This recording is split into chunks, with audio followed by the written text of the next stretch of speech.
Olá, tudo bem? Vamos ao resumo da lição desta semana? Que bom que você está aqui conosco. Estamos estudando o livro de Hebreus. Vamos então mergulhar neste conhecimento. Eu lhe convido a seguir nesta aventura. Vamos juntos?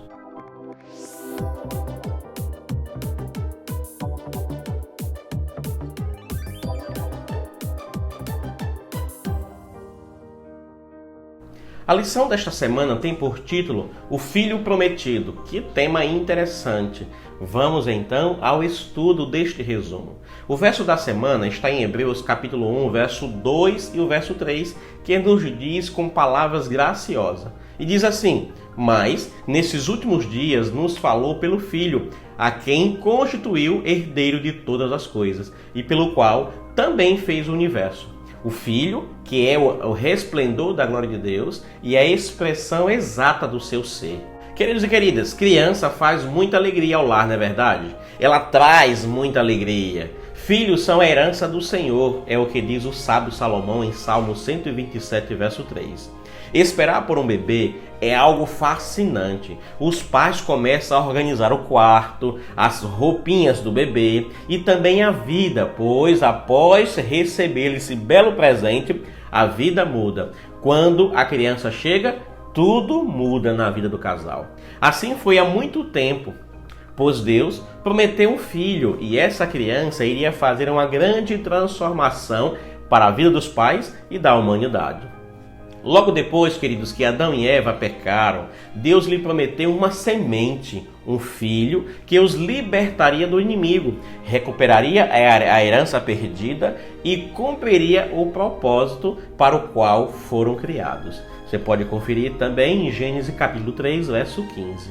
Esse filho os representaria e os redimiria, tomando seu lugar e, por fim, destruiria a serpente. Leia comigo esta citação. Depois que Adão e Eva ouviram pela primeira vez a promessa, aguardavam um cumprimento imediato dela. Receberam alegremente seu primeiro filho, na esperança de que fosse o libertador. Contudo, a concretização da promessa demorou. Ao longo da história da humanidade, pessoas aguardaram com grande expectativa a vinda do Redentor. Após a queda, nossos primeiros pais, Adão e Eva, pensaram que Caim, seu filho primogênito, seria o prometido libertador. Abraão recebeu a promessa de que, por meio de seu filho Isaque, todas as nações da terra seriam abençoadas. Olha que promessa maravilhosa. Imagina a expectativa desta criança e para os pais dela. Davi recebeu também a promessa que um filho que, se fosse fiel a Deus, seria estabelecido para sempre. Nenhum desses imaginava que o próprio Deus seria o Redentor prometido há tanto tempo atrás. A lição desta semana, queridos, podemos dividi-la em duas partes e eu quero estudar a primeira com você neste momento. A primeira parte que podemos dividir esta lição é a natureza de Cristo e a segunda, os últimos dias e o fim dos tempos. Mas vamos então aprender um pouco e entender sobre a natureza de Cristo. Esta é a primeira parte da lição que eu quero compartilhar com você, este resumo e esta reflexão. A questão da natureza de Cristo tem produzido diferentes interpretações ao longo do tempo e dependendo então daqueles que estudam, vai ter alguma visão, alguma ideia diferente. O texto de Hebreus capítulo 1, verso de 1 a 3, teve a intenção de provar a superioridade de Cristo sobre os profetas. Na passagem seguinte de Hebreus capítulo 1, verso 4 ao verso 14, Paulo se preocupou em provar a superioridade de Cristo sobre os anjos. A razão para enfatizar a superioridade de Cristo pode ter sido um grande interesse por parte do público nos anjos ou mesmo na veneração deles. Então, Paulo queria deixar bem claro que Cristo era muito superior aos anjos, ao qual aquelas pessoas estavam adorando como Deus, como algo grandioso.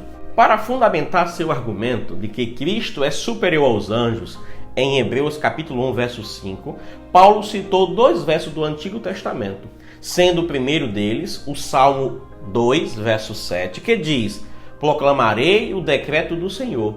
Ele me disse: Tu és meu filho, eu hoje te gerei. Em seu contexto original, este salmo fala sobre reis e governantes desta terra, que conspiram contra Deus.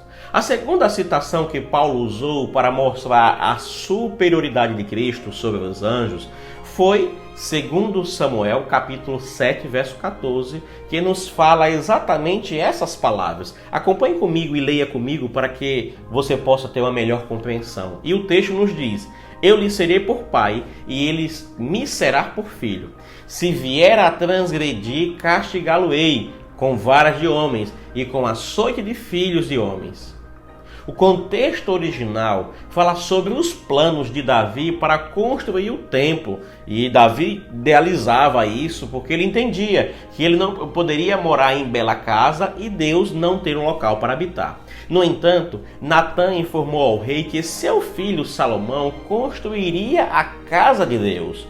O Senhor também prometeu, segundo Samuel 7,14, dizendo: Eu lhe serei por pai e ele me será por filho.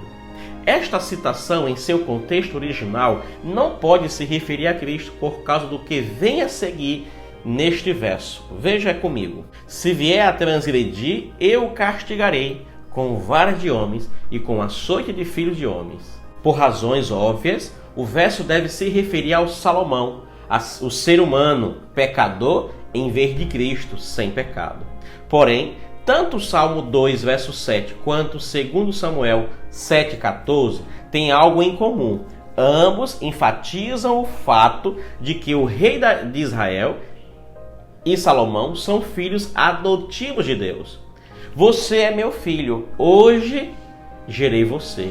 Ele me será por filho. A ênfase desses textos não está na paternidade, mas na adoção do rei davídico e na realeza de seu filho, que é transferida muito mais tarde em Hebreus para Cristo. A relação entre Hebreus capítulo 1, verso 5 e o verso 6 indica que Cristo é este rei davídico que Deus apresentou ao mundo com uma ordem: e todos os anjos de Deus o adorem. Hebreus capítulo 1, verso 6. O restante do capítulo 1, no entanto, toma essas evidências das Escrituras e faz 4 afirmações. E eu quero refletir um pouco com você sobre estas afirmações, pois ela é muito importante para o texto e para o tópico que estamos estudando. Primeira afirmação: apenas uma pessoa é chamada de filho por Deus. Hebreus capítulo 1, verso 5, e essa pessoa é Cristo. 2. Os anjos adoram este filho. Hebreus 1, verso 6. 3. O filho é o monarca eterno, justo e ungido, que criou os céus e a terra. Hebreus capítulo 1, verso 8 ao verso 10. Quarto tópico: o filho reina à direita de Deus, enquanto os anjos são espíritos ministradores em favor daqueles que serão salvos. Hebreus capítulo 1, verso 11 ao verso 14. Em resumo, podemos dizer que Cristo não foi gerado por Deus, mas por meio de sua encarnação como Filho de Deus. A humanidade foi adotada e aceita no amado. Assim, Cristo recebeu o título de primogênito. Como tal, sua posição está muito acima dos anjos e merece até uma adoração deles. Ellen White, ao aconselhar a igreja sobre a melhor forma de alcançar outros cristãos, ela declarou o seguinte sobre a natureza pré-existente de Cristo. Confira comigo esta citação: não saliente aos aspectos da verdade, que são uma reprovação dos costumes e práticas do povo, enquanto eles não tiverem ocasião de saber que acreditamos em Cristo, em sua divindade e pré-existência. Você confere em Testemunho para a Igreja, volume 6, página 58. A revelação divina por meio de Jesus, no entanto, foi superior à revelação que Deus fez por meio dos profetas, pois Jesus é um meio maior de revelação. Ele é o próprio Deus, que criou os céus e a terra e governou o universo. Para Paulo, a divindade de Cristo é inquestionável. Ele veio para ser nosso representante salvador. tomar nosso lugar na luta e derrotar a serpente. Da mesma forma, em Hebreus, Jesus é o pioneiro, capitão e precursor dos crentes. Confira em Hebreus capítulo 2, verso 10 e capítulo 6, verso 20. Ele luta por nós e nos representa. Isso também significa que o que Deus fez por Jesus, nosso representante, também quer fazer por nós. Aquele que exaltou Jesus à sua direita também deseja que nos sentamos com Jesus em seu trono. Apocalipse capítulo 3, verso 21. A mensagem de Deus para nós em Jesus inclui não apenas o que Jesus diz, mas também o que o Pai fez por meio dele e para ele, para nosso benefício temporal e eterno. Perceba que em Hebreus também diz que Jesus é a expressão exata do Pai. Hebreus capítulo 1, verso 3. O ponto da metáfora é que existe uma correspondência perfeita no ser, ou essência, entre o Pai e o Filho. Observe que o ser humano carrega a imagem de Deus, mas não sua essência. Gênesis capítulo 1, verso 26. O Filho, entretanto, compartilha a mesma essência com o Pai. Não é de admirar que Jesus tenha dito: quem vê a mim, vê o Pai. João capítulo 14, verso 9. Alguns creem que Jesus foi o instrumento por meio do qual Deus criou o mundo. Isso não é possível. Primeiro, quero te trazer a seguinte explicação. Para Paulo, Jesus é o Criador. Ele não é um ajudante. Você pode ver isso em Hebreus capítulo 1, verso 10. Diz que Jesus é o Senhor que criou a terra e os céus. E Paulo também aplica a ele o que o Salmo 102, verso 25 e 27 diz sobre o Senhor, o grande Yahvé, como Criador. Em segundo lugar, Hebreus 2, verso 10 diz que o universo foi criado por meio do Pai. Exatamente as mesmas expressões aplicadas a Jesus em Hebreus capítulo 1, verso 2. O Pai criou e Jesus Cristo criou. Hebreus capítulo 1, verso 2 e o verso 10. E Hebreus capítulo 2, verso 10. Há um acordo perfeito entre Pai e Filho em um propósito e atividade. Isso faz parte do mistério da Trindade. Jesus criou e Deus criou, mas há apenas um Criador, Deus, o que implica que Jesus também é Deus. Quero agradecer por você ter assistido até aqui e assim lhe convidar para a segunda parte deste resumo da lição, que é os últimos dias e o fim dos tempos. Vamos lá continuar adquirindo conhecimento para a nossa vida espiritual? Queridos, o primeiro parágrafo de Hebreus revela que Paulo acreditava estar vivendo nos últimos dias. Você consegue ver isso quando você começa a ler o texto do capítulo 1 de Hebreus. As Escrituras empregam duas expressões sobre o futuro com significados diferentes. E cada escritor, ele traz na sua mente, na sua escrita, esta ideia. Os profetas usaram a expressão últimos dias para falar sobre o futuro em geral. Veja isso nos textos que estão aqui, para que você possa se aprofundar mais sobre estas citações. Daniel usou a expressão tempo do fim para falar sobre os últimos dias da história da Terra. Confira isso em Daniel 8, verso 17 e 12, verso 4. Vários profetas do Antigo Testamento anunciaram que nos últimos dias Deus levantaria um rei que destruiria os inimigos de seu povo, Números 24, verso 14 ao verso 19, e que atrairia as nações para Israel, Isaías capítulo 2, verso 2 e o verso 3. Paulo disse que essas promessas foram cumpridas em Jesus. Ele derrotou Satanás e atraiu todas as nações para si. Veja nesses textos a seguir. Nesse sentido, os últimos dias começaram porque Jesus cumpriu estas promessas divinas. Olha que coisa magnífica! Queridos, quero te dizer ainda, os últimos dias tiveram início com a vinda de Cristo, depois de um longo período de tempo, algumas vezes chamado de período intertestamentário. Deus falou mais uma vez. Desta vez, porém, falou da maneira mais clara e qualitativamente, de modo superior, por meio de Jesus Cristo. Os primeiros escritores cristãos acreditavam que os últimos dias haviam chegado e que culminariam na segunda vinda de Cristo. Foi por isso que Paulo disse: mas nestes últimos dias, em contraste com os dias dos profetas, ou seja, nos dias que os profetas tinham dito, nos falou pelo Filho. Hebreus capítulo 1, verso 2. Da mesma forma, quando Pedro e os outros discípulos foram acusados de estar bêbados no Pentecostes, Pedro afirmou que o milagre de falar em línguas era o cumprimento de uma profecia. Que profecia era esta? Quero te dizer, e acontecerá nos últimos dias, diz Deus, que derramarei o meu Espírito sobre toda a humanidade. Os filhos e as filhas de vocês profetizarão. Atos capítulo 2, verso 17. Queridos, vamos continuar este estudo. Que maravilha que você está aqui.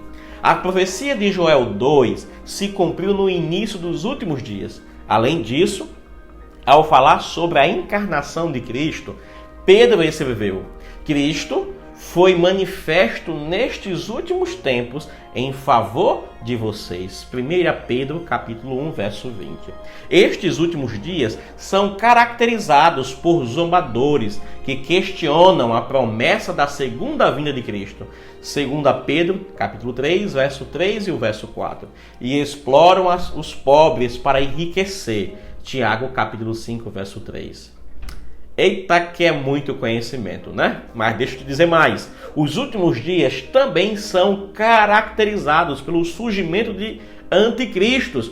1 João, capítulo 2, verso 18. Com tudo isso, talvez você esteja se perguntando: embora se reconheça que os últimos dias tiveram início com a encarnação de Cristo, há diferença entre esses últimos dias e os fim dos tempos, conforme descrito por Daniel e Apocalipse? Esta pergunta deve estar pairando em sua mente neste momento. E eu quero trazer algumas considerações para que você possa entender isso de forma bem clara. Considere a profecia de tempo das 2300 tardes e manhãs em Daniel 8,14.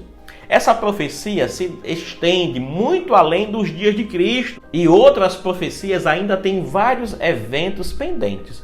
Do nosso ponto de vista no tempo, como as 7 últimas pragas, Apocalipse 15, verso 1, e o capítulo 21, verso 9. O último inimigo, 1 Coríntios 15, verso 26, ainda não foi vencido, nem ouvimos a última trombeta, 1 Coríntios 15, verso 52. Resumindo, podemos dizer que os últimos dias chegaram com Cristo, mas o último grande acontecimento no tempo do fim ainda está pendente. Entre essas duas vindas, eventos proféticos não cumpridos ainda devem então ocorrer. Eita, chegamos ao finalzinho de mais um resumo da lição. Foi muito conhecimento, né? É por isso que vamos ter 3 meses para podermos estudar de forma sistemática este material excelente. E eu quero perguntar para você: você gostou deste vídeo? Então compartilhe com todos os seus amigos. Esse é um tema que faz necessário ser compartilhado com o maior número possível de pessoas, para que muitos possam aprender aquilo que você acabou de conhecer ou de reforçar em seu conhecimento. Mas quero fazer ainda um resumo em tópicos para ficar mais prático e você não esquecer de tudo o que eu falei aqui. Vamos lá? Vamos dividir esses tópicos? A vinda de Jesus à Terra cumpriu várias funções. Em primeiro lugar, como divino Filho de Deus, Jesus veio para nos revelar o Pai. Por meio de suas ações e palavras, nos mostrou como o Pai realmente é e por que podemos confiar nele e obedecer-lhe. Segundo, Jesus também veio como filho prometido de Davi, Abraão e Adão, por meio de quem Deus prometeu que derrotaria o inimigo e governaria o mundo. Em terceiro lugar, eu quero lhe dizer também, para que você não possa esquecer, que assim Jesus veio para tomar o lugar de Adão à frente da humanidade e cumprir o propósito original do Criador.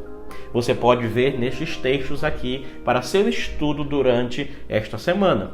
Quarto, Jesus veio para ser o governante justo, que Deus sempre quis que este mundo tivesse. Por fim, finalizo este resumo lendo uma citação de Ellen White que nos diz estas maravilhosas palavras. Leia comigo neste momento este texto em sua tela. As palavras dirigidas a Jesus no Jordão: "Este é meu filho amado, em quem me comprazo", lá de Mateus capítulo 3, verso 17, abrangem a humanidade. Deus falou a Jesus como nosso representante, com todos os nossos pecados e fraquezas. Não somos rejeitados como indignos. Deus nos fez agradáveis a si no amado.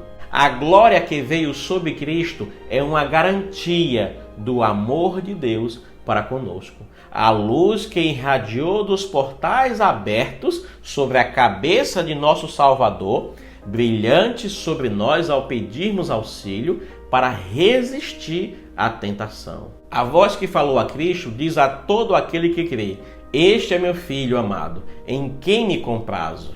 Ellen White, O Direto às Nações, página 113. E aí me diga, gostou desse vídeo? Então lhe espero na próxima semana. Uma maravilhosa semana para você. Que Deus esteja com você e que cada dia, cada manhã, sejamos reavivados pela palavra de Deus. Vamos orar nesse momento? Feche seus olhos. Querido Deus e Senhor, muito obrigado por mais uma semana que começou e pela bênção que temos de estudar a Tua Palavra. Fica com nossa família e nos restaura, perdoando os nossos pecados. Por Jesus. Amém. Queridos, que Deus abençoe você e sua família e lhe espero na próxima semana para mais um resumo da lição. Até lá!